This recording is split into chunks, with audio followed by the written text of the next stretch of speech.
নিমেষে দূর হবে ভয়, ভোগান্তি, কুনজর। বাড়িতে এই জায়গায় রাখুন বজরংবলীর ছবি। তাই আর খারাপ কিছু নয়, বজরংবলীর এই ছবি লাগালে সম্ভব হবে পদোন্নতি, শক্তি, সাহস বৃদ্ধি হবে। হনুমানজির অনেক রূপ রয়েছে। প্রত্যেক রূপের ছবি বাড়ির বিভিন্ন দিকে রাখলে বাড়ির বাস্তুদোষ দূর হয়। আসুন জেনে নিই কোন কোন দিকে কোন হনুমানের ছবি রাখতে হবে।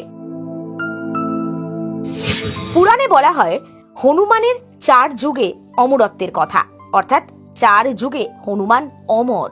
তার ক্ষয় নেই, তার মৃত্যু নেই, তাই তিনি আছেন আমাদের আশেপাশেই। পণ্ডিতদের অভিমত, যে কোনো নেতিবাচক শক্তি দূর করতে হনুমানের আরাধনা ম্যাজিকের মতো কাজ দেয়। সব সংকট দূর করেন পবনপুত্র হনুমান।